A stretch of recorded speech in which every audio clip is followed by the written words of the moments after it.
Salut à tous, aujourd'hui on attaque la S1000. Donc on va s'occuper de la fourche, la démonter pour limer les butées de direction, enlever l'amortisseur de direction et après on va la remonter en la rabaissant et en mettant en place les nouveaux guidons. Allez, c'est parti!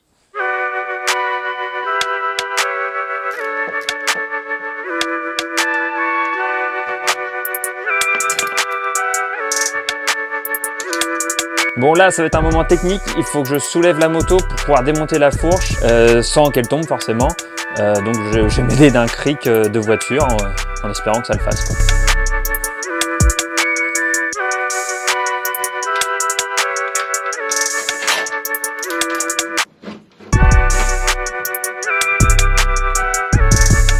Bon, à mon avis ils font pas comme ça dans les magasins de moto, mais moi je fais avec ce que j'ai, hein.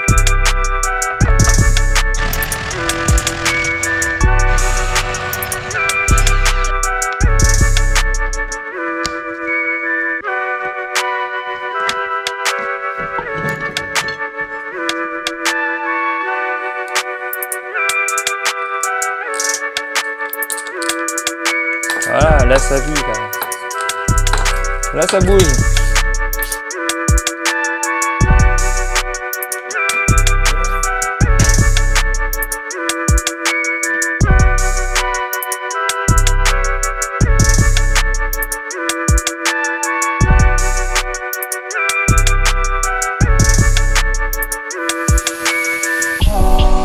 Bon, premier imprévu, une fois les butées coupées, je me suis aperçu que les tubes de fourche tapaient dans l'araignée. L'idéal, ça aurait été de refaire une araignée complète, pas très bien soudée, donc préféré modifier celle d'origine. Je vais vous montrer, là, ça gênait, enfin, d'origine, c'est comme ça. Et du coup, quand je braque à fond, je touche ici, avant, ça va pas assez loin. Alors qu'il faut modifier, ça rentre dans l'araignée et je peux aller bien loin contre le cadre là. Là je suis à fond, plus il faut creuser le cadre. Donc alors que là j'ai un gros jour entre le cadre et le tube avant la modif de l'araignée. Alors que là c'est à fond. Donc pour ça j'ai refait une plaque pour fixer de l'intérieur à l'araignée plutôt que de l'extérieur. Visiblement ça tient, donc ça ira comme ça. Un coup de peinture et puis ça sera bon.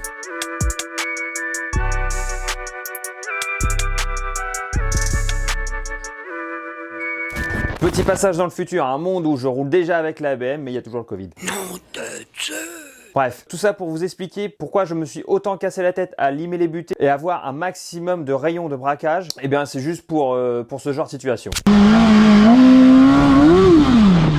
Clairement, si j'avais pas limé les butées sur cet extrait, je serais tombé. High side, risque de clavicule, tonneau pour la moto, enfin plein de galères. Et en fait, la modif de limer les butées, ça m'aide juste à survivre. Même si c'était limite pour me la mettre, là si j'avais eu les butées d'origine, c'est sûr que je tombais. Donc je sais que tout le monde ne le fait pas, mais personnellement, je préfère avoir une moto qui braque beaucoup, quitte à limer un peu le carénage, modifier l'araignée, enfin faire un peu de travail sur le train avant comme je suis en train de faire dans la vidéo. Ça évite pas mal de pelles et c'est pas mal déjà. Voilà, je vous laisse retourner à la vidéo, on continue la prépa et c'est reparti!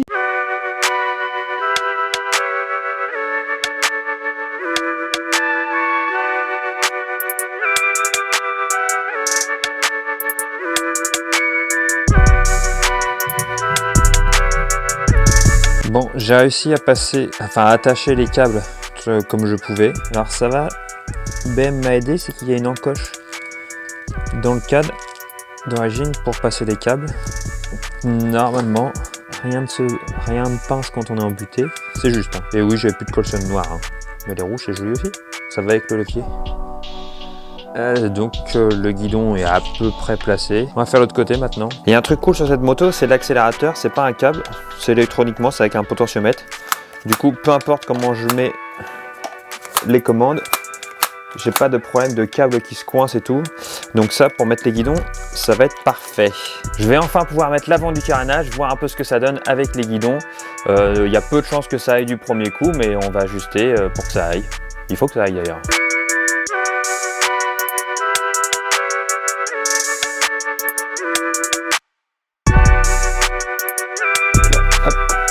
Je mets en butée, juste au ras du carénage. On va vérifier de l'autre sens. Ça passe juste, mais ça passe. Bon, il y a un petit morceau qui gêne de l'araignée là. Ça tape avec le frein avant. Et quand ça gêne, on coupe.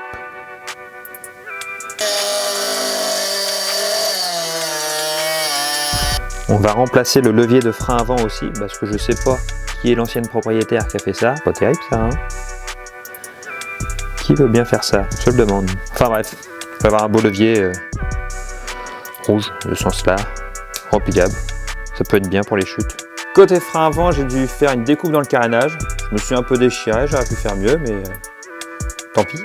J'avais pas le choix. Donc là, le frein avant, ça passe. Et de l'autre côté, embuté, ça passe aussi avec le carénage. Bon voilà, maintenant toutes les modifs de la fourche sont faites.